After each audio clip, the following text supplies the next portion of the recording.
ప్రార్థన చేసుకుందామండి. మహాపరిశుద్ధుడా, కృపా కనికరంగల దేవా, నీ పరిశుద్ధమైన పాదాలకి వందనాలు, స్తోత్రం అర్పిస్తూ ఉన్నాను. సజీవుడా, సర్వశక్తిమంతుడా, స్తోత్రం ప్రభు. నీ బిడ్డలుగన్నా ప్రభు దేవా, ప్రభువా, ఇంతవరకు ప్రభు చక్కని స్వరాలతో నిన్ను స్తుతించాం ప్రభు, కీర్తించుకున్నాం ప్రభు. చక్కని శ్రేష్టమైన ఆరాధన జరిపించుకున్నారు దేవా. నీ బంగారు పాదాలకి వందనాలు తని స్తోత్రం. ఈ పునరుత్థాన ఆదివారం దేవా, నీ యొక్క అమూల్యమైన మాటలు వినాలని వచ్చిన ప్రతి ఒక్క సహోదరుని కనికరంతో జ్ఞాపకం చేసుకోండి ప్రభువా. నిశ్చితమైతే కొద్ది సమయం నీకు సిలువ చాట మరుగుపరిచి ఇక్కడ చేరిన ప్రతి ఒక్క బిడ్డతో వ్యక్తిగతంగా మాట్లాడి మీరే స్తుతి ఘనత మహిమ పొందురని మా ప్రభువును మా రక్షకుని ప్రియకుమారుడు యేసుక్రీస్తు వారి అతి శ్రేష్టమైన నామమున మిక్కిలినముగా అడిగి వేడుకొనుచున్నాను తండ్రి, ఆమెన్. ప్రియ దేవుని సంగమా, ఈ లోకంలో పుట్టినటువంటి ప్రతి ఒక్క మానవుని యొక్క జీవితము పుట్టుకతో మొదలయ్యి మరణంతో అంతమవుతుంది. కానీ యేసు ప్రభు యొక్క జీవితము పుట్టుకతో మొదలయ్యి మరణంతో అంతం కాలేదండి. మరణము ఆయనను బంధించి ఉంచుట అసాధ్యమని ఉంటుంది వాక్యం. మరణపు ములును జయించి తిరిగి లేచాడు 2025 years బ్యాక్. అదిగో ఆ దినాన్ని పురస్కరించుకొని ఈరోజు ప్రపంచవ్యాప్తంగా ఈరోజు పునరుత్థాన ఆదివారంగా జరుపుకుంటూ ఉంటారు. అసలు ఏంటి పునరుత్థానం అంటే? పునరుత్థానము, పునర్ ప్లస్ ఉత్థానము, పునరుత్థానము. ఉత్థానం అని చెప్పంటే లేచుటం, పునః అని చెప్పంటే తిరిగి లేచుటనే పునరుత్థానము అని చెప్పంటారు. గ్రీకులో దీనికి ఎనాస్టాసిస్ అని పేరుందండి. ఎనాస్టాసిస్ అని చెప్పానంటే రైజింగ్ అగైన్ లేదా స్టాండ్ అప్ అని చెప్పంటారు. స్టాండ్ అప్ అని చెప్పంటే తిరిగి లేచుట. అవునండి, ఆనాడి మతాధికారులు, ప్రధాన యాజకులు, పరిసయ్యులు అందరూ కూడా యేసు ప్రభువుని దారుణంగా హింసించి భయంకర కొరడా దెబ్బలు, సిలువలో చివరి రక్త బొట్టు వరకు ఆయన విరలాడాడు. ఇక మరణించాడు కదా అని చెప్పని సమాధి చేసి తిరిగి మళ్ళా బయటకు రాకుండా ఒక పెద్ద రాయి దొర్లిస్తే ఆయనకి బయటకు రాకుండా ఉంటాడు. లేకపోతే ఆయన శిష్యులు రాత్రిపూట వచ్చి ఆ యొక్క బయట రాతిని దొర్లించేసి యేసు ప్రభువుని తీసుకుపోయి ఆయన తిరిగి లేచాడని చెప్పి నమ్ముతారు. అయ్యా పిలాతో మాకు ఆజ్ఞ ఇవ్వండి అని చెప్పానంటే పిలాతు చెప్తారు, మీ ఇష్టం వెళ్ళండి, మీరేమని చేసుకోండి అని చెప్పాను. వారు వెళ్ళి ఒక పెద్ద రాతిని దొర్లించి దాని మీద ముద్ర కూడా వేస్తారు, రాజముద్ర. కానీ ఆయనకు సమస్తమును సాధ్యమే కదా. ఆయన చెప్పినట్లుగా తిరిగి 3 దినాన సమాధిని గెలిచి బయటకు వచ్చాడు సజీవుడుగా.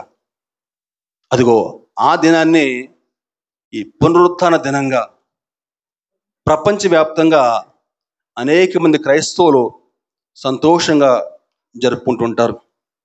ఈ పునరుత్థాన దినము ఒక ప్రాంతానికో, ఒక రాష్ట్రానికో, లేకపోతే ఒక దేశానికో పరిమితమైన పండుగ కాదండి. ప్రపంచవ్యాప్తంగా కోట్లాది మంది ప్రజలు ఈనాడు ఎంతో భక్తి కలిగి ప్రభువుని ఆరాధిస్తూ ఉంటారు. గమనించండి, కొన్ని పండుగలు ఒక ప్రాంతం వరకే పరిమితమై ఉంటాయి.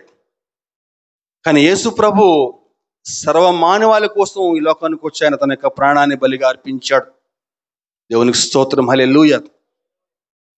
గమనించండి, ఈ లోకంలో మహానుభావులుగా పిలువబడిన వారు, తమను తాము దేవుళ్ళుగా ప్రకటించుకున్నవారు, గొప్ప గొప్ప రాజులు, గొప్ప గొప్ప రాణులు, నియంతలు ఎంతోమంది ఉన్నారు. కానీ వారెవ్వరు కూడా మరణాన్ని జయించలేకపోయారు. గౌతమ బుద్ధుడు, చాలామంది ఆయన్ని దేవుడుగా కొలుస్తూ ఉంటారు. కానీ శ్రీలంకలో అనురాధాపూర్ అనే ప్రాంతంలో ఆయన సమాధి నేటికి ఉంది. మహాత్మా గాంధీ జాతిపిత, కానీ ఇప్పుడు ఢిల్లీకి వెళ్తే రాజ్ఘాట్లో ఆయన సమాధి ఉంటుంది. ఆయన సమాధి మూయబడి ఉంది. అలెగ్జాండర్ ద గ్రేట్, జగజ్జేత, ప్రపంచాన్ని జయించాడు, కానీ ఆయన సమాధి కూడా మూయబడి ఉంది. మైకేల్ జాక్సన్ తను చనిపోకూడదని చెప్పని ఎన్నో ప్రయత్నాలు చేశాడు. అనేక మంది డాక్టర్లు నియమించుకున్నాడు. కంటికి ఒక డాక్టరు, ముక్కుకు ఒక డాక్టరు, గుండెకు ఒక డాక్టరు, అనేక మంది డాక్టర్లు నియమించుకుని తాను మరణించకుండా ఉండాలని చెప్పి ఆఖరికి కొంతమంది ఆర్గాన్ డోనర్స్ కూడా పెట్టుకున్నాడు. ఒకవేళ ఏదైనా ఆర్గాన్ చెడిపోతే ఆర్గాన్ డోనర్స్ ఎమ్మటే వాళ్ళు ఆర్గాన్స్ ఇవ్వాలని చెప్పని. కానీ మరణాన్ని జయించలేకపోయాడు. ఇలా చెప్పుకుంటూ పోతే ఎన్నో. అందుకే ఒక గొప్ప భక్తుడు సాధు సుందర్ సింగ్ ఆయన ఈ విధంగా అంటాడు, నేను ఈజిప్ట్ వెళ్ళాను, అక్కడ తమను తాము దేవుళ్ళుగా కొలుచుకున్నటువంటి ఫరో రాజుల యొక్క పిరమిడ్లు చూశాను. అలాగే నేను ఫ్రాన్స్ వెళ్ళాను, అక్కడ నెపోలియన్ సమాధి చూశాను. నేను మక్కా వెళ్ళాను, అక్కడ మహమ్మద్ ప్రవక్త సమాధి చూశాను. వారందరి సమాధులు కూడా ముయ్యబడి ఉన్నాయి. కానీ నేను పాలస్తీనా వెళ్ళాను, అక్కడ ఒక సమాధి తెరవబడి ఉంది. దేవునికి స్తోత్రం, హల్లెలూయా. ఆ సమాధి ఖాళీగా ఉంది. ఆ సమాధి మరెవరిదో కాదు, మన ప్రభు అయినటువంటి యేసుక్రీస్తుదే. హల్లెలూయా, దేవునికి స్తోత్రం కలుగునుగాక. ఆ ఖాళీ సమాధే నేటి క్రైస్తవులకు ఒక గొప్ప నిరీక్షణ. ఆ ఖాళీ సమాధి నేటి క్రైస్తవులకు ఒక గుండెకాయ. ఎందుకంటే ప్రభు ఆనాడు లేచి ఉండకపోతే, ఆ సమాధి ఖాళీగా ఉండకపోతే నువ్వు నేను ఇక్కడ కూర్చుని ఉంటాం వ్యర్థమే. ఏంటండి క్రైస్తవానికి మిగతా వాటికి తేడా? అనేక మంది ఈనాడు తమను తాము దేవుళ్ళుగా చెప్పుకున్నారు, కానీ వారెవరు కూడా మరణాన్ని జయించలేకపోయారు. కానీ మన ప్రభు సజీవుడండి, రాజు సజీవుడు. హల్లెలూయా, దేవునికి స్తోత్రం. ఆయన పునరుత్థానుడు. అయితే ప్రశ్న, ఇంతకీ ఆయన పునరుత్థానుడైతే మనకేంటి లాభం? ఆయన పునరుత్థానుడు కావటం వల్ల ఏంటి మనకు లాభం? ఈనాడు చాలా మంది పునరుత్థాన ఆదివారం వస్తారు, వాక్యం వింటారు, వెళ్తారు. శుభ శుక్రవారాలు ఎన్నో వస్తూ ఉంటూ వెళ్ళిపోతూ ఉంటాయి. ఎన్నో క్రిస్మస్లు వస్తూ ఉంటూ వెళ్ళిపోతూ ఉంటాయి. పునరుత్థాన ఆదివారం కూడా కాసేపట్లో అయిపోతుంది, వాక్యం చెప్తాం, అయిపోతుంది, భోజనం చేస్తాం, వెళ్ళిపోతాం. కానీ ఆయన పునరుత్థానం కావటం వల్ల మనకేంటి లాభము? ఆయనను ఆరాధన చేయటం వల్ల ఏంటి మనకు లాభం? యోహాను సువార్త 11వ అధ్యాయము 25-26 వచనము ప్రభువు ఈ విధంగా జవాబిస్తా ఉన్నాడు. అందుకు యేసు, పునరుత్థానమును జీవమును నేనే, నా యందు విశ్వాసం ఉంచువాడు చనిపోయినను బ్రతుకును, బ్రతికి నా యందు విశ్వాసం ఉంచు ప్రతి వాడును ఎన్నటికి నీ చనిపోడు. దేవునికి స్తోత్రం కలుగునుగాక. హల్లెలూయా. ప్రభు చెప్తున్నాడు, మీరు నన్ను నమ్ముకుంటే చనిపోయిన తర్వాత మీకు బతుకునిస్తాను. ఈ లోకంలో మహా అయితే ఎంతకాలం బతుకుతారు? మహా అయితే 70, 80 లేకపోతే 90. ఏమా ఇక సెంచరీ అంటే అక్కడక్కడ వేళ్ల మీద లెక్క పెట్టవచ్చు. ఇంకా సంచరీ కాలం అని చెప్పానంటే మనకి ఇంకా రకరకాల సమస్యలు కదా. కానీ ఈనాడు 70-80 కూడా కాదు, చూస్తే చిన్న చిన్న పిల్లలే చిన్న వయసులోనే మరణిస్తూ ఉన్నారు. అయితే ప్రభు చెప్తున్నాడు, ఈ లోకంలో మీరు బతికేది మహా అయితే 70-80 ఏళ్ళే, కానీ మీరు లోకాన్ని విడిచిన తర్వాత మీకు ఒక కొత్త జీవితాన్ని ఇస్తాను, మీకు ఒక క్రొత్త బతుకునిస్తాను, యుగాలు కూడా మీరు సంతోషంగా హాయిగా ఆ పరలోకంలో జీవించవచ్చు అని చెప్తూ ఉంటే అనేక మంది నమ్మట్లేదు. ఎప్పుడో వస్తే మాకేంటి, ఇప్పుడేదైనా ఉంటే చెప్పండి. చాలా మంది నమ్మట్లేదు. చనిపోయిన తర్వాత తిరిగి బతుకుతారా, దానికి ఏదైనా ఆధారం ఉందా? ఈ లోకంలో ఉన్నంత కాలం కూడా ఏదో సంతోషంగా హాయిగా బతికి సరిపోద్ది. చనిపోయిన తర్వాత రాజు ఎవడో రెడ్డి ఎవడో తెలుసు. ఉన్నంతకాలం హాయిగా బతికితే పోలా. అయినా కూడా చనిపోయిన తర్వాత తిరిగి బతుకుతాము అనటానికి ఆధారం ఏదైనా ఉందా అని చెప్పి ప్రశ్నిస్తూ ఉన్నారు. మరి ఆధారం ఉందా అండి? ఆధారం ఉంది. బైబిల్లో ప్రతి దానికి కూడా ఒక ఆధారం ఉందండి. మొదటి కొరింథీ పత్రిక 15వ అధ్యాయము 20-23 వచనాలు. ఇప్పుడైతే నిద్రించిన వారిలో ప్రథమ ఫలముగా క్రీస్తు మృతుల్లో నుంచి లేపబడి ఉన్నాడు. మనుషుని ద్వారా మరణము వచ్చెను కనుక మనుషుని ద్వారానే మృతుల పునరుత్థానము కలిగెను. ఆదామునందు అందరూ ఎలాగో మృతి పొందుచున్నారో అలాగుననే క్రీస్తునందు అందరూ బ్రతికించబడుదురు. ప్రతి వాడు తన వరుసలోనే బ్రతికించబడును. ప్రథమ ఫలము క్రీస్తు, ఆ తర్వాత క్రీస్తు వచ్చినప్పుడు ఆయన వారు బ్రతికించబడుదురు. దేవునికి స్తోత్రం కలుగును. గట్టిగా దేవుని మహిమపడదామండి. హల్లెలూయా. క్రీస్తు వచ్చినప్పుడు ఏంటట? ఆయన వారు బ్రతికించబడుదురు. ప్రథమ ఫలము క్రీస్తు. ప్రతి వాడు కూడా తన వరుసలోనే బ్రతికించబడుదురు. ఎంత చక్కని మాట అండి. అయితే గమ్మత్ ఏంటని చెప్పానంటే, ఈనాడే కాదు, ఆనాడు కూడా యేసు ప్రభు యొక్క పునరుత్థానాన్ని చాలా మంది నమ్మలేదు. ఆనాటి నుంచి ఈనాటి వరకు చూసుకుంటే, ఆనాటి క్రైస్తవుల నుంచి ఈనాటి క్రైస్తవులు చూసుకుంటే, ఈ యొక్క వర్గాన్ని అంతటిని కూడా ఒక 3-4 భాగాలుగా విభజించవచ్చండి. 4 విభాగాలుగా విభజించవచ్చు. మొట్టమొదటి వర్గం ఏంటని చెప్పానంటే, మొట్టమొదటి వర్గం మత్తయి సువార్త 28వ అధ్యాయము 17వ వచనం చూస్తే, మత్తయి సువార్త 28-17 వచనం చూస్తే, వారు ఆయనను చూచి ఆయనకు మొక్కిరి కానీ కొందరు సందేహించిరి. చాలండి చూద్దాం మళ్ళొకసారి. వారు ఆయనను చూచి ఆయనకు మొక్కిరి కానీ కొందరు సందేహించిరి. ఎవరండి వారని చెప్పానంటే, ఒక్క వచనం ముందు చూద్దామా? ఏముందండి వాక్యంలో? 11 మంది శిష్యులు యేసు తమకు నిర్ణయించిన గలిలయలోని కొండకు వెళ్ళిరి.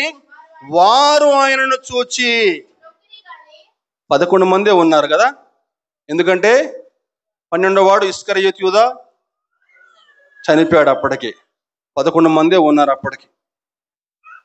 వారు ఆయనను చూచి కొందరు ఆయనకు మొక్కిరి కానీ మరికొందరు సందేహించిరి. ప్రభువు చెప్పాడు, నేను గలిలయకి వెళ్తాను, నేను వస్తున్నాను గలిలయకి, మీరు వెళ్ళి శిష్యులకు చెప్పండి నేను అక్కడికి వస్తాను. కొందరేమో ఆయనకు మొక్కారు, కానీ మరికొందరు సందేహించారు. ఇదిగో దీన్ని మన జీవితాలకు అప్లై చేసుకుంటే, ఈనాడు క్రైస్తవులుగా చెప్పుకుంటున్న మనము, భక్తులుగా చెప్పుకుంటున్న మనము ఆదివారం పూట మందిరానికి వచ్చి దేవుని ఆరాధన చేస్తాము. భక్తితో విశ్వాసంతో ఆయనకి మొక్కుతాము, దేవునికి మన సమస్యలు చెప్పుకుంటాము. కానీ తిరిగి మళ్ళా సోమవారం శనివారం వరకు ఆయన సందేహిస్తూ ఉంటాం. దేవుడు నిజంగా మన ప్రార్థన ఆలకించాడా? దేవుడు నిజంగా మన ప్రార్థనకి జవాబిస్తాడా? మన సమస్యల్లో ఆయన సహాయం చేస్తాడా అని చెప్పిన ఆయన పట్ల అవిశ్వాసం చూపుతూ ఉంటాము, సందేహిస్తూ ఉంటాం. అయితే ప్రభు చెప్తున్నాడు, మన విశ్వాసము ఏ విధంగా ఉండాలని చెప్పారంటే మత్తయి సువార్తలో 21వ అధ్యాయం 21-22 అమ్మ. ఈ కొండను చూచి నువ్వు ఎత్తబడి సముద్రములో పడవేయబడుతూ కాకని మీరు చెప్పిన యెడల అలాగూ జరుగునని మీతో నిశ్చయముగా చెప్పుచున్నాను. మరియు వీరు ప్రార్థన చేయనప్పుడు వేటిని అడుగుదురో అవి దొరికినవని నమ్మిన యెడల మీరు వాటినన్నిటినీ పొందుదని వారితో చెప్పెను. ఎంత విశ్వాసం ఉండాలండి? ఎంత విశ్వాసం ఉండాలమ్మా? కొండను చూచి సముద్రములో కొండను చూసి సముద్రంలో పడిపోవాలి కొండ అని చెప్తే ఆ కొండ సముద్రంలో పడిపోవాలి. అదిగో అంత విశ్వాసం ఉండాలని ప్రభు చెప్తున్నాడండి. అని చెప్తూ తర్వాత మాట ఏమన్నా చెప్పంటే, మీరు ప్రార్థన చేయనప్పుడు వేటిని అడుగుదురో అవి దొరికినవని నమ్మిన యెడల మీరు వాటన్నిటినీ పొందుదురని వారితో చెప్పెను. ఇది మొట్టమొదటి వర్గం అండి. మందిరానికి వస్తాము, ఆదివారం కూడా దేవునికి ప్రార్థన చేస్తాము. కానీ మందిరం నుంచి బయటకు వెళ్ళిన తర్వాత ఆ ప్రభువుని సందేహిస్తూ ఉంటాము. నిజంగా దేవుడు మన ప్రార్థన ఆలకిస్తాడా? నిజంగా దేవుడు మనకి సహాయం చేస్తాడా అని సందేహపడుతూ ఉంటామండి. ఇది మొట్టమొదటి వర్గం. ఇది ఆనాటి రోజుల్లో ఉన్నారు, ఈనాడు కూడా ఉన్నాం. రెండో వర్గం చూసుకుంటే మార్కు సువార్త 16వ అధ్యాయము 8వ వచనం. మార్కు సువార్త 16:8. వారు బయటకు వచ్చి విస్మయమునుంది వణుకుచు సమాధి వద్ద నుండి పారిపోయిరి. వారు భయపడినందున ఎవనితో ఏమీ చెప్పలేదు. వీరు రెండో వర్గం అండి. మొట్టమొదటి వర్గము వారు సందేహించే వర్గం అండి. రెండో వర్గం ఏంటని చెప్పానంటే, వారు యేసు ప్రభువును చూశారు కానీ ఆయన ఇలా తిరిగి లేచాడని చెప్పని ఎవరికి చెప్పలేదండి. వారు బయటకు వచ్చి విస్మయం నుండి వణుకుచు సమాధి వద్ద నుంచి పారిపోయిరి. వారు భయపడినందున ఎవనితో ఏమీ చెప్పలేదు. మొట్టమొదటి వర్గము సందేహించే వర్గము, రెండో వర్గము ఎవరితో ఏమీ చెప్పకుండా ఉన్న వర్గం అండి. రెండో వర్గం జాగ్రత్తగా ఆలకిద్దామండి. వారు ఆదివారం తెల్లవారుజామునే అక్కడ సమాధి వద్దకు వెళ్ళారు. సమాధి రాయి దొర్లించి ఉండటం చూశారు. సమాధి ఖాళీగా ఉండటం చూశారు. అక్కడ దూతలు వారితో మాట్లాడారు. ఆయన ఇక్కడ లేడు, ఆయన చెప్పినట్లుగా లేచి ఉన్నాడని చెప్పారు. అది కూడా విన్నారు. కానీ అన్ని విన్నారు, అంతా బాగానే ఉంది. కానీ వారు ఎవరితో కూడా ఏమీ చెప్పలేదు. భయపడిపోయారు. ఏమో చెప్తే ఏమన్నా అవుతేమో, ఎవరన్నేమని అనుకుంటారేమో. ఇదిగో ఈనాడు కూడా మన క్రైస్తవుల్లో ఇటువంటి వారు అనేక మంది ఉన్నారండి. ఆదివారానికి మందిరానికి వస్తాము, వాక్యం వింటాము, అంతా బాగానే ఉంటుంది. కానీ బయటికి వెళ్ళిన తర్వాత నోరు విప్పి పక్కింటోడు కూడా ఒక్క మాట కూడా చెప్పం. ఇదిగో నేను పలానా మందిరానికి వెళ్ళాను, మందిరానికి వెళ్ళక ముందు నా జీవితం ఈ విధంగా ఉంది, మందిరానికి వెళ్ళిన తర్వాత నా జీవితం బాగుపడింది, నా బతుకులో ఒక మార్పు వచ్చింది ఆ మందిరానికి వెళ్ళిన తర్వాత. మా దేవుడు జీవం గల దేవుడు. ఒక్క మాట కూడా నోరు తెరిచి ఎవ్వడికి చెప్పవు. ఎందుకని చెప్పానంటే, చెప్తే ఏమైనా అనుకుంటారేమో, చెప్తే నా గురించి ఏదన్నా తప్పుగా అనుకుంటారేమో, నన్ను ఒక రకంగా చూస్తారేమో. ఇదిగో ఈనాడు ఇటువంటి వర్గము చాలా మంది ఉన్నారండి. ఇది రెండో వర్గం. మొట్టమొదటి వర్గమేమో సందేహించే వర్గం అయితే, రెండో వర్గము ఎవరితో ఏమీ చెప్పని వర్గం. మూడో వర్గం చూసుకుంటే, ఈనాడు ఈ వర్గం వాళ్ళు మన మందిరాల్లో చాలా మంది కనిపిస్తూ ఉంటారు. వీరికి వాక్యం తెలుసు, దేవుని వాక్యం అంటే తెలుసు, వాక్యం చదువుతారు, వాక్యం వింటారు, బైబిల్ చదువుతారు, అంతా బాగానే ఉంటుందండి. కానీ వాక్యాన్ని తమ తమ జీవితాల్లో అన్వయించుకోలేరు. ఈరోజు ఈ పునరుత్థాన సందేశం మనకు ఏ పాట మనకు నేర్పుతా ఉంది? ఈ పునరుత్థాన దినం ద్వారా మనం ఎటువంటి పాట మనం నేర్చుకోవాలి? అదిగో అటువంటి వారిని చూసి ప్రభువు ఏమంటున్నాడని చెప్పానంటే, లూకా సువార్త 24వ అధ్యాయము 25, 26 వచనం చూస్తే, లూకా సువార్త 24, అందుకైన అవివేకులారా, ప్రవక్తలు చెప్పిన మాటలన్నిటినీ నమ్మని మందమతులారా, క్రీస్తు ఇలాగూ శ్రమపడి తన మహిమలో ప్రవేశించుట అగత్యము కాదా అని వారితో చెప్పి, మోషేయు సమస్త ప్రవక్తలు మొదలుకొని లేఖనములన్నిటిలో తన్ను గురించిన వచనముల భావము వారికి తెలిపెను. ఏమంటున్నాడు ప్రభు వారిని చూసి? అవివేకులారా, మందమతులారా అని చెప్తున్నానండి. ఈరోజు ఎవరైతే వాక్యాన్ని చదువుకుంటూ ఆ చదివిన వాక్యాన్ని జీవితంలో అన్వయించుకోలేకుండా ఎవరైతే ఉన్నారో, అదిగో వారందరికీ ఈ మాట వర్తిస్తుందమ్మా. అవివేకులారా, మందమతులారా అని ప్రభు వారిని గద్దిస్తూ ఉన్నాడు. సందర్భం ఒకసారి మనం పరిశీలన చేసుకుంటే, యేసు ప్రభువు శుక్రవారం రోజు మరణించాడు, సమాధి చేయబడ్డాడు. తిరిగి మూడో దినం అంటే ఆదివారం రోజు పునరుత్థానుడయ్యాడు.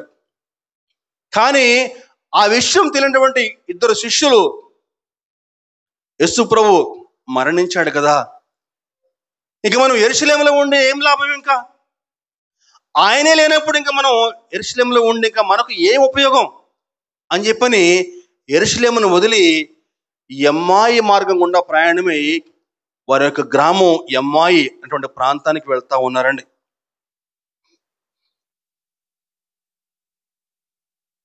యేసు ప్రభు మరణించాడు, ఆయన సమాధి చేయబడ్డాడు.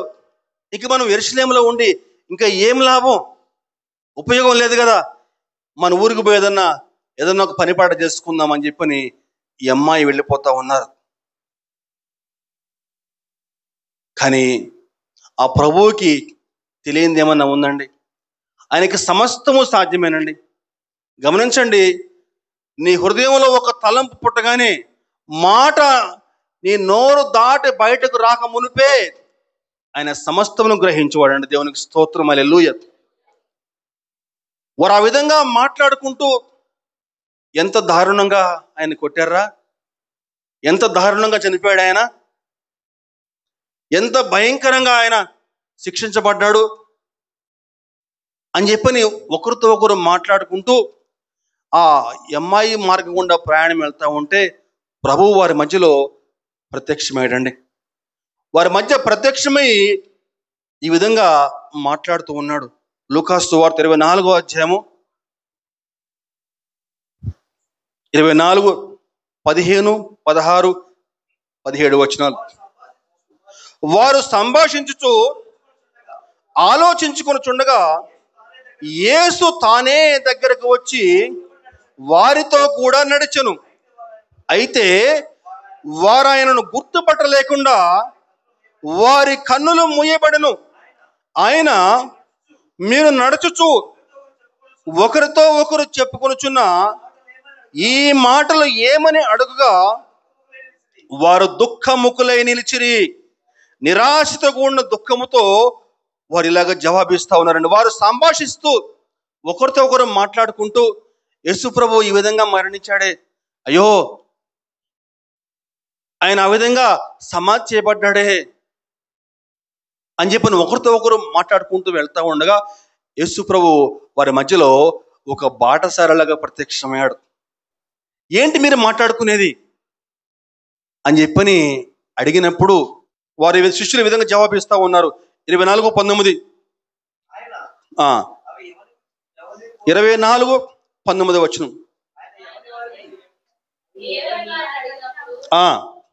వారు నజరేయుడైన యేసును గురించిన సంగతులే ఆయన దేవుని ఎదుటను ప్రజలందరి ఎదుటను క్రియల్లోనూ వాక్యంలోను శక్తిగల ప్రవక్త ఉండును, మన ప్రధాన యాజకులు అధికారులు ఆయనను ఎలాగో మరణ శిక్షకు అప్పగించి సిలువ వేయించిరో నీకు తెలియదా? ఇశ్రాయేలును విమోచించబోవాడు ఈయనే అని మేము నిరీక్షించి ఉంటిమి. చాలండి. ప్రభువు వారిని అడుగుతా ఉన్నాడు, ఏం మాట్లాడుకుంటున్నారయ్యా అని చెప్పానంటే వారు జవాబిస్తూ ఉన్నారు, ఇంకా ఎవరి గురించి మాట్లాడుకుంటామో మేము, ఇదిగో వారు నజరేయుడైన యేసుని గురించి సంగతులే, మన ప్రధాన యాజకులు అధికారులు ఆయనను ఎలాగో మరణ శిక్షకు అప్పగించి సిలువ వేయించడం నీకు తెలియదా అని చెప్పని జవాబిస్తూ ఉన్నారండి. అదేగాక ఇంకా కొందరు స్త్రీలు మాకు ఈ విధంగా చెప్తా ఉన్నారు, ఆయన తిరిగి లేచాడని చెప్పని, వారు అక్కడికి వెళ్తే అక్కడ సమాధి ఖాళీగా ఉంది అని చెప్పని, ఆయన తిరిగి లేచాడని చెప్పని దేవదూతలు చెప్పారట వారికి. మేమైతే నమ్మలేదు ఆ సంగతులని చెప్తా ఉన్నారు. అదిగో ఆ విధంగా వారు చెప్పినప్పుడు ప్రభు వారిని గద్దిస్తా ఉన్నాడండి. అవివేకులారా, ప్రవక్తలు చెప్పని మాటలన్నింటినీ నమ్మని మందమతులారా, క్రీస్తు ఇలాగూ శ్రమపడి తన మహిమలో ప్రవేశించుట అగత్యము కాదా అని వారితో చెప్పి, మోషేయు సమస్త ప్రవక్తలు మొదలుకొని లేఖనములన్నిటిలో తను గూర్చిన వచనముల భావము వారికి తెలిపెను. చాలండి. వారు నిరాశతో ఉన్నారు, భయంతో ఉన్నారు. అయ్యా, ఇశ్రాయేల్ని విమోచించబోవాడు ఈయనే అని మేము నమ్మాము, ఆయన మా రక్షకుడు అని చెప్పని, మా కష్టాలు, మా ఇరుకులు, మా బాధలు, మా ఇబ్బందులు అన్నీ కూడా ఆయన తీరుస్తాడని చెప్పి మేము నమ్మాము, విమోచకుడు అని చెప్పి మేము నమ్మాము. కానీ ఇప్పుడు ఆయన లేడు కదా, ఆయన సమాధి చేయబడ్డాడు కదా అని చెప్పిన వారు నిరాశతో మాట్లాడుతూ ఉంటే, అప్పుడు ప్రభువు వారికి లేఖనములో భావం వారికి తెలుపుతూ ఉన్నాడండి. ఇదంతా కూడా ఆ అమ్మాయికి వెళ్ళే మార్గంలో ప్రభువు వారిద్దరితో కూడా మాట్లాడుతూ ఉన్నాడు. లేఖనముల భావం. పాత నిబంధనలో యేసు ప్రభు ఈ విధంగా మరణించి తిరిగి లేస్తాడని చెప్పని, ఆయన పునరుత్థానుడని చెప్పని, సజీవుడని చెప్పని అనేక వచనాలు వివరించబడ్డాయండి. ఒక 2-3 వచనాలు మీకు వివరించే ప్రయత్నం చేస్తాను. యోబు గ్రంథము 19వ అధ్యాయము 25-26. అయితే నా విమోచకుడు సజీవుడనియు తర్వాత ఆయన భూమి మీద నిలిచిననియు నేను ఎరుగుదును. ఇలాగూ నా చర్మము చీకిపోయిన తర్వాత శరీరముతో నేను దేవుని చూచెదను. దేవునికి స్తోత్రం కలుగును గాక. చాలా చక్కని శ్రేష్టమైన మాటలండి. మాటలు గమనించాలి. యోబు గారు అని చెప్పారంటే, యేసు ప్రభు ఈ లోకంలో జన్మించిన నాటికే కొన్ని వేల ఏళ్ల క్రితమే యోబు గారు ఈ లోకంలో జీవించారు. కొన్ని వందల వేల ఏళ్ల క్రితమే యోబు గారు మాట్లాడుతున్నాడని చెప్పానంటే, నా విమోచకుడు సజీవుడనియు. విమోచకుడు అని చెప్పంటే రక్షకుడు అని అర్థం అండి. ఆయనకు యేసు అని పేరు పెట్టుతూ ఉన్నాను. ఎందుకు యేసు? రక్షకుడు అని అర్థం. ఏం రక్షకుడు? ప్రజలను వారి పాపముల నుంచి ఆయనే విడిపించును కనుక ఆయనకు రక్షకుడు. ఆయనకు యేసు అని పేరు పెడుతూ ఉన్నాను. ఆయన విమోచకుడు. మన యొక్క పాపముల నుంచి ఆయన విమోచించాడు. అపవాది క్రియల నుంచి ఆయన విమోచించాడు. పాప దాస్యం నుంచి ఆయన విమోచించాడు. కాబట్టి ఆయనకి విమోచకుడు అని చెప్పని పేరు. అయితే అంటున్నాడు యోబు గారు దర్శనములో మాట్లాడుతూ, నా విమోచకుడు సజీవుడు అని చెప్పని మాట్లాడుతూ ఏమన్నాడని చెప్పంటే, తర్వాత ఆయన భూమి మీద నిలుచునని. తరువాత అని చెప్పానంటే గమనించాలండి, కళ్ళు బాగా తెరిచి చూద్దాం. తర్వాత అంటే ఏమండి, ఆయన దర్శనంలో చూశాడండి. యేసు ప్రభువు ఆ విధంగా మరణిస్తాడని చెప్పని, ఆయన సమాధి చేయబడతాడని చెప్పని, తిరిగి మళ్ళా లెగుస్తాడని చెప్పని, తరువాత ఆయన భూమి మీద నిలుచుననియు. ఈ సంఘటన మనం మనసులో ఉంచుకుని, మనం పోయిన శుక్రవారం చెప్పుకున్నాం. ఆ రెండవ దొంగ ఏమన్నాడండి, యేసు నీవు నీ రాజ్యంలోనికి వచ్చినప్పుడు నన్ను జ్ఞాపకం చేసుకో. ఎలా తెలుసు వాడికి, దొంగకి? యేసు ప్రభు ఆయన యొక్క మనోనేత్రాలు తెరిచాడు.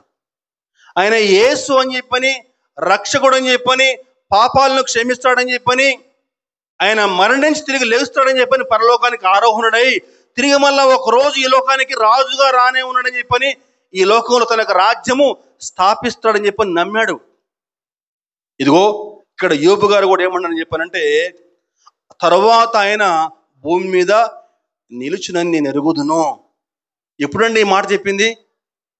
కొన్ని వేల ఏళ్ల క్రితమే చెప్పాడండి, మామూలు మాటలు కాదు. ఈనాడు మన చేతుల్లో బైబిల్ ఉంది, ఇంటి పక్కనే మందిరాలు ఉంటాయండి. కానీ సంవత్సరానికి 3 రోజులు కనిపిస్తాం మందిరాల్లో. ఈస్టర్, గుడ్ ఫ్రైడే, క్రిస్మస్, 3 రోజులు కొంతమంది కనిపిస్తారు. కొన్ని వేల ఏళ్ల క్రితమే యోబు గారు సాక్ష్యం ఇస్తావు, నా విమోచకుడు సజీవుడనియు. ఇంకా తర్వాత ఆయన భూమి మీద నిలుచునని నేను ఎరుగుదును. ఇలాగున్న చర్మము చీకిపోయిన తర్వాత శరీరముతో నేను దేవుని చూచెదను. ఎంత చక్కని మాట. నిజంగా మనం అర్థం చేసుకుంటే, ఆ యొక్క వాక్యంలో రుచి మనకు అర్థమైతే మనం దేవుని ఎప్పుడు కూడా మర్చిపోమండి. ఎంత చక్కని మాట అండి. నా చర్మము చీకిపోయిన తర్వాత అంటే ఏమండి, చర్మం ఎప్పుడండి చీకిపోయేది? చనిపోయిన తర్వాత, సమాధిలో పెట్టబడిన తర్వాత చర్మం ఏమవుద్దమ్మా? మొత్తం చీకిపోద్ది, అంతే కదా. చర్మం మొత్తం కూడా చీకిపోయి ఎముకలు ఉంటాయి, అంతే. కానీ ఏముంటున్నాడు ఇక్కడ, నా చర్మము చీకిపోయిన తర్వాత శరీరముతో నేను దేవుని చూచెదను. అంటే నేను తిరిగి మళ్ళా లెగుస్తాను అని చెప్పి అర్థం అండి. అది శరీరముతో నా దేవుని నేను చూస్తానని చెప్పని, పునరుత్థానం గురించి ఆయన ముందే ఆయన దర్శనంలో చూశాడండి. కానీ ఈరోజు నీవు నేను గ్రహించలేకపోతున్నావు ఆయన పునరుత్థానుడు అని చెప్పని. గమనించాలండి, లేఖనములో భావం ప్రభువు ఆ రోజు చెప్తా ఉన్న వారికి, అమ్మాయి మార్గంలో వారు నిరాశలో కృంగిపోయి ఉన్నారు. ఆయన లేడు కదా, ఇంకా మరణించాడు కదా, ఇశ్రాయేల్ని ఆయన విమోచిస్తాడు, మా విమోచకుడు ఆయనే అని మేము నమ్మాము, కానీ ఇప్పుడు ఆయన లేడే. ఎవరండి వారు మాట్లాడేది?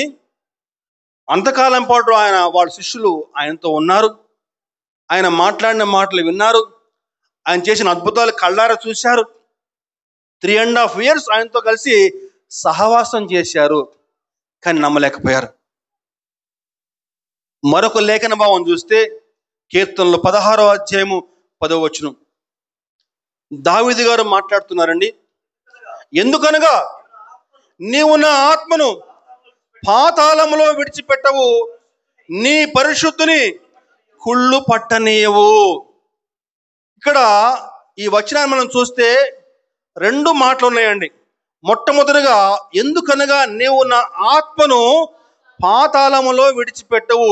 ఇది దావీదు గారు తన గురించి తాను చెప్పుకుంటా ఉన్నాడు. నా ఆత్మను నువ్వు పాతాళములో విడిచిపెట్టవయ్యా, నేను నీ పట్ల యథార్థంగా జీవిస్తున్నాను కదా, నమ్మకంగా జీవిస్తున్నాను కదా, నువ్వు నా ఆత్మను పాతాళంలో ఎలా విడిచిపెడతావు? పాతాళం అంటే నరకం అండి.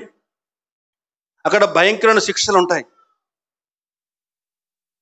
కానీ నువ్వు నా ఆత్మను పాతాళంలో వదిలిపెట్టవు,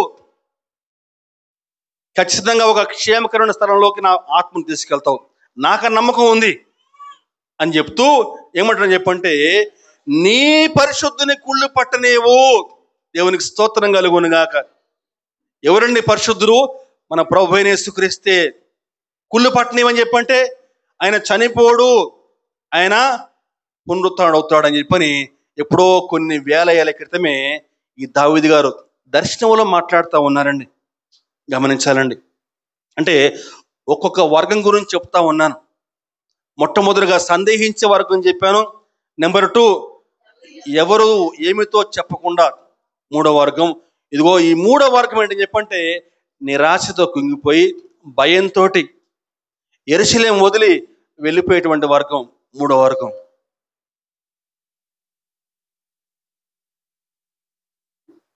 మూడో లేఖనం చూసుకుంటే యెషయా గ్రంథము 26వ అధ్యాయము 19వ వచనం. యెషయా 26:19. మృతులైన నీ వారు బ్రతుకుదురు, నా వారి శవములు సజీవములగును. మంటిలో పడి ఉన్న వారలారా మేల్కొని ఉత్సహించుడి. నీ మంచు ప్రకాశమానమైన మంచు భూమి తనలోని ప్రేతలను సజీవులుగా చేయను. ఎంత చక్కని మాట అండి. మృతులైన నీ వారు బ్రతుకుదురు, నా వారి శవములు సజీవములగును. మంటిలో పడి ఉన్న వారలారా మేల్కొని ఉత్సహించుడి. నీ మంచు ప్రకాశమానమైన మంచు భూమి తనలోని ప్రేతలను సజీవులుగా చేయను.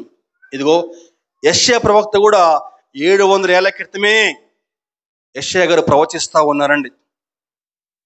ఇదిగో ఈ వచనాల భావం అన్ని కూడా ఆ శిష్యులకి బోధిస్తూ ఎమ్మాయి మార్గం గుండా ప్రయాణమే వెళ్తా ఉన్నారు.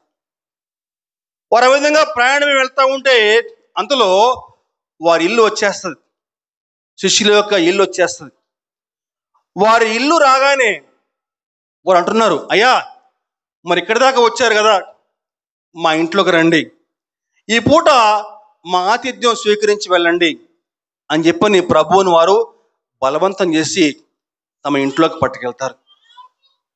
ఆ విధంగా ఇంట్లోకి పట్టుకెళ్ళిన తర్వాత అక్కడ వారు ఆయనకు ఆహారం పెట్టగానే ఆ రొట్టె తీసుకుని ఆ రొట్టె విరిచి వారికి పంచిపెట్టిన వెంటనే అప్పుడు వారి కన్నులు తెరవబడెను. అప్పుడు వారి కన్నులు తెరుచుకున్నాయండి. ప్రభు వారికి ప్రత్యక్షమయ్యాడు. అయ్యో, ఇంతకాలం ఇంతసేపు మాతో మాట్లాడింది ప్రభువేనా? ఆ మార్గం గుండా మాట్లాడింది ప్రభువేనా? ఆయనతోనే మేము మాట్లాడింది. అంతసేపు కూడా వారి కన్నులు మూయబడి ఉన్నాయండి. ఇదిగో ఈనాడు కూడా అనేక మంది కన్నులు మూయబడి ఉన్నాయండి. యుగ సంబంధమైన దేవత మనోనేత్రములకు గురుడితనము కలగ చేసాను. వాక్యం వింటున్నారు, మందిరాలకు వస్తున్నారు, కానీ గ్రహించలేకపోతున్నారండి. ఇదిగో ఇప్పుడు చెప్పినటువంటి వర్గాలన్నీ కూడా ఎవరయ్యా అని చెప్పానంటే ఆయన శిష్యులేనండి.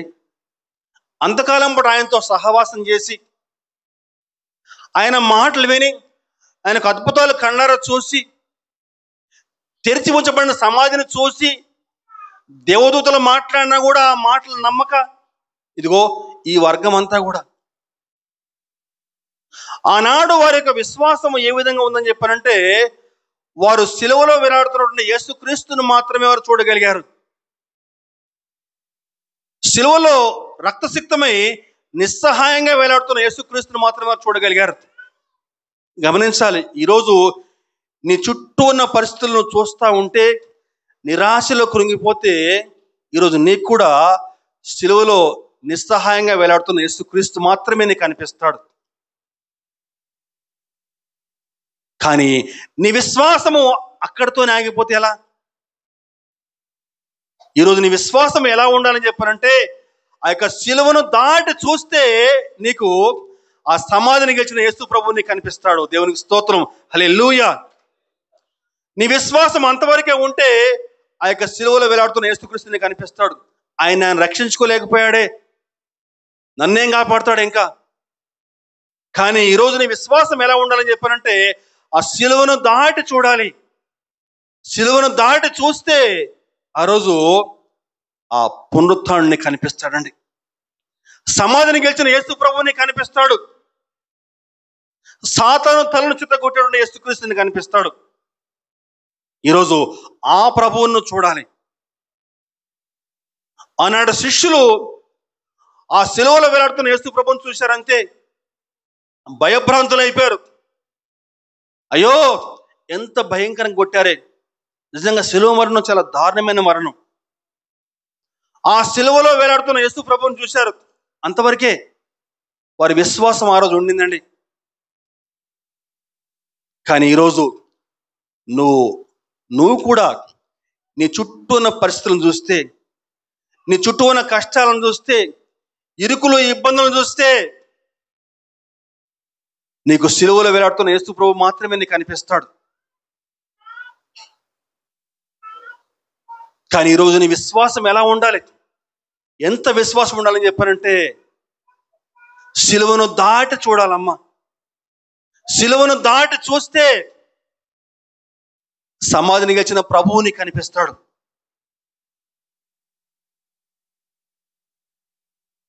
నీ చుట్టూ ఉన్న పరిస్థితులను చూస్తే నీకు ఎర్ర సముద్రం మాత్రమే కనిపిస్తుంది.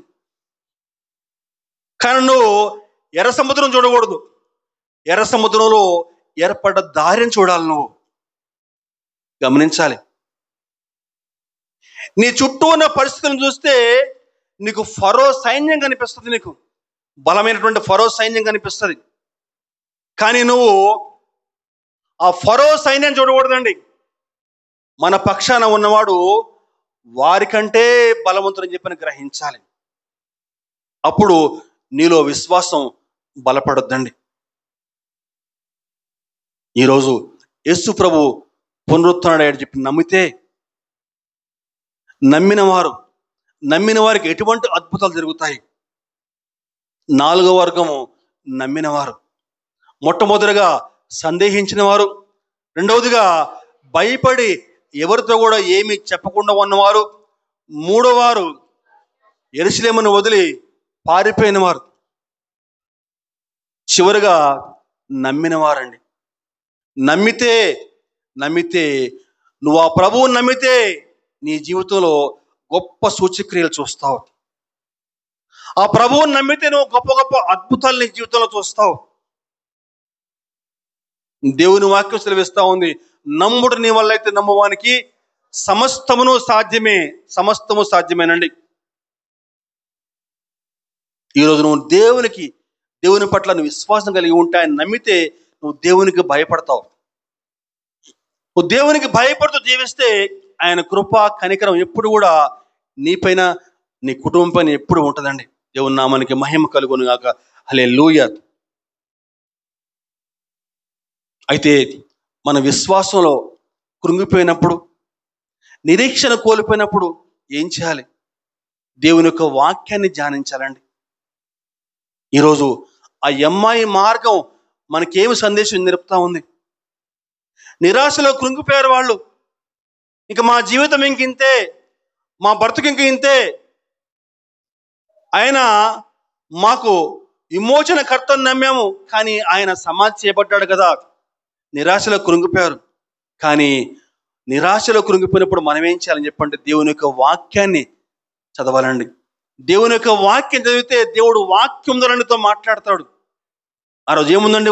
ఆ రోజు అంశము, అమ్మాయి మార్గం గుండా వెళ్తా ఉంటే దేవుడు తానే అక్కడికి వచ్చి వారితో కూడా నడిచెను అనే మాట జ్ఞాపకం చేసుకోవాలండి.